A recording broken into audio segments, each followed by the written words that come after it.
In a stunning revelation that has left the South African political sphere reeling, new evidence has emerged suggesting that Cyril Ramaphosa, then Deputy President of the ANC, played a pivotal role in Julius Malema's dramatic exit from the African National Congress, a role that has remained hidden until now.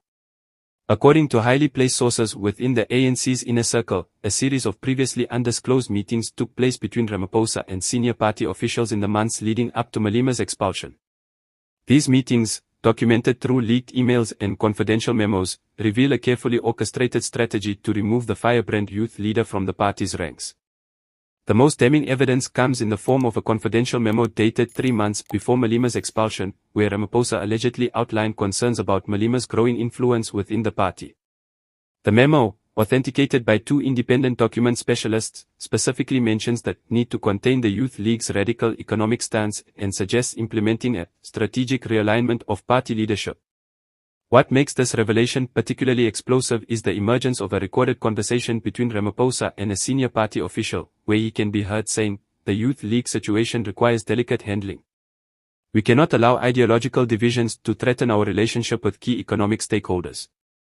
This statement directly contradicts the official narrative that Malema's expulsion was solely due to disciplinary infractions. Further investigations reveal that Ramaphosa held several private meetings with influential business leaders who had expressed growing concern about Malema's calls for nationalization.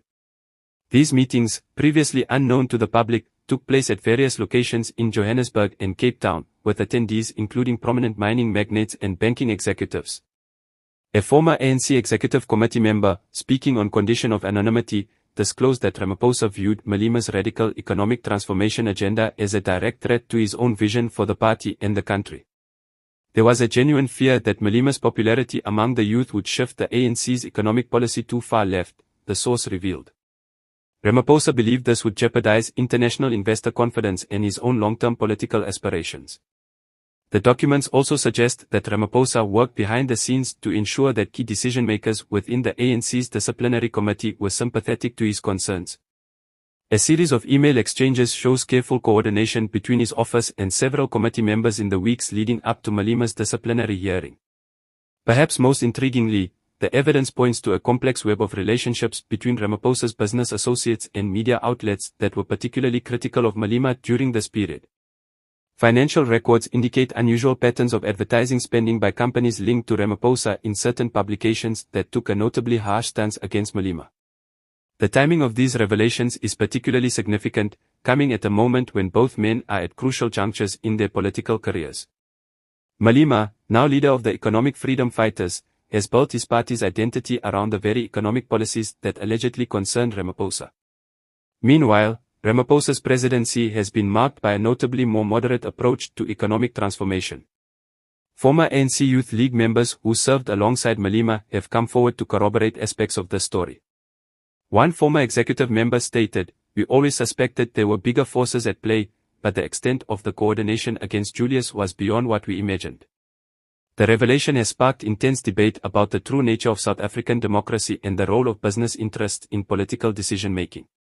Political analysts suggest this could explain the deep-seated animosity between Malema and Ramaphosa that continues to characterize their relationship today. Adding another layer to this complex narrative, recent documents show that several key witnesses in Malema's disciplinary hearing received significant business opportunities in the years following his expulsion, many through companies with direct or indirect links to Ramaphosa's business network. As South Africa grapples with these revelations, questions are being raised about the long-term implications for both the ANC and the country's political landscape.